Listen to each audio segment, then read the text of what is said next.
goeiemôre. Ek hoop en ek vertrou dit gaan vanmôre met jou goed.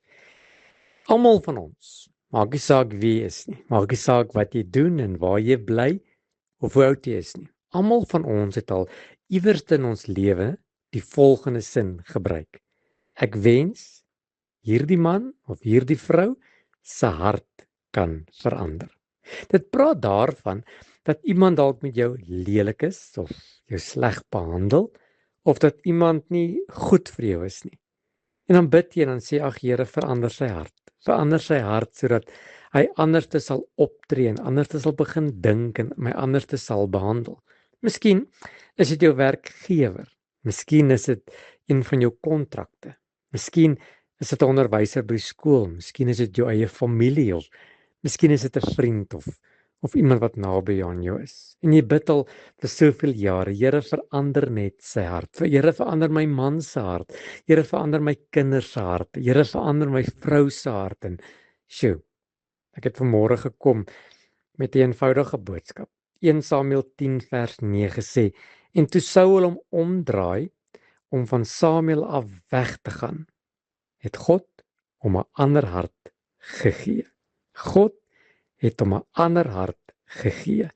Die Nuwe Lewende Vertaling sê en God het sy hart verander.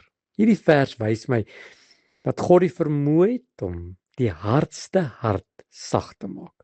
Dit wys my dat God die vermoë het om mense se harte te kan verander.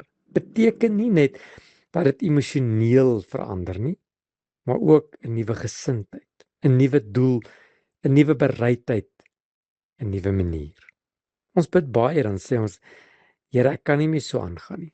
Hierdie persoon sal moet verander, sy maniere sal moet verander, sy denke, sy uitkyk op die lewe. God kyk nie net na wat ons doen nie. Hy werk ook aan wie ons is. Saul was 'n doodgewone man, maar toe God hom vir 'n taak roep, het hy hom innerlik toegerus. Dieselfde geld vandag vir die mense om ons, maar ook vir ons. Dat God ons geroep het vir iets, dat God ons wil gebruik, maar God gaan ons innerlik moet verander, sodat ons 'n ander hart kan kry, sodat ons van plan kan verander. God kan 'n harde hart sag maak. Hy kan 'n bang hart moed gee en 'n moedelose hart kan God weer vul. Maar die Bybel wys my ook dat mense op God se hart moet reageer. God dwing niemand om hom te volg nie, maar wanneer ons harte vir hom oopmaak, kan hy ons verander. En daarom moet ons vanmôre bid dat die persoon wat ons wil hê sy hart moet verander, dat hy na God toe sal draai, sy hart sal oopmaak en dat God op hierdie manier sy hart kan verander. Here, U weet vanmôre wie in ons lewens het 'n harde hart, 'n hart wat moet verander. Ek wil vanmôre bid, Here, dat daardie persoon sy lewe na U toe sal draai en dat U sy hart kan verander.